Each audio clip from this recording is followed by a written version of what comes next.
Les actions qui ont été mises en place ici sur cette plateforme ont d'abord consisté à allonger les rotations.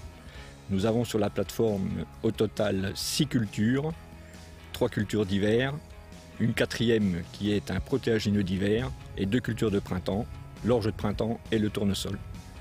Les objectifs initiaux étaient d'allonger la rotation pour diminuer la pression d'enherbement et notamment en graminées et plus particulièrement le vulpin.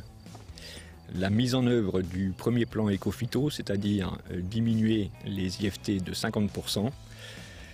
Deuxième objectif, diminuer la dépendance énergétique et notamment la consommation des engrais azotés de 30%. Et enfin, un dernier objectif, maintien de la marge brute au niveau de l'exploitation.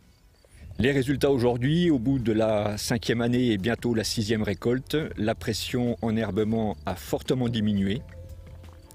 La marge brute, par contre, elle a été trop fortement dégradée.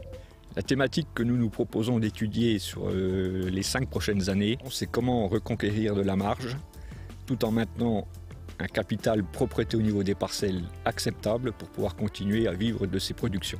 Donc les objectifs vont être de 2 ordres. Étudier un système qui pourrait être envisagé dans des exploitations à dominante polyculture mais également élevage et un système qui répondra plus à des préoccupations de système céréalier, toujours en ayant une diversité de cultures, une diversité au niveau du travail du sol et en limitant l'usage des intrants.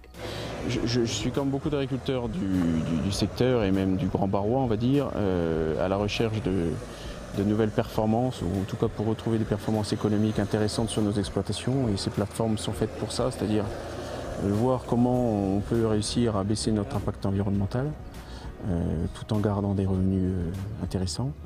Ça fait depuis 2010, je fais partie du groupe éco-phyto au Haut-de-Marne. Donc pour essayer de descendre les phytos de moins 50%. En ayant varié les cultures, j'ai rajouté les pois d'hiver, pois de printemps que je faisais pas et de l'orge de printemps que je faisais pas non plus. Je pense que dans les régions du Barrois, il faut arriver à faire des quintaux de blé pas trop chers, qui ne nous coûtent pas trop cher. On ne sait jamais tellement le rendement qu'on va faire. Donc malgré tout, en raisonnant bien les intrants, on arrive quand même à dégager de bonnes marges quand même. On voit différentes techniques et c'est vrai que des fois du binage sur colza, tout ça, j'avais pas vu. Et c'est vrai que c'est des choses qui se pratiquent pas trop ici et qu'on arrive à voir dans l'Aube ou vice versa. Eux ont aussi appris un peu de nous quand même.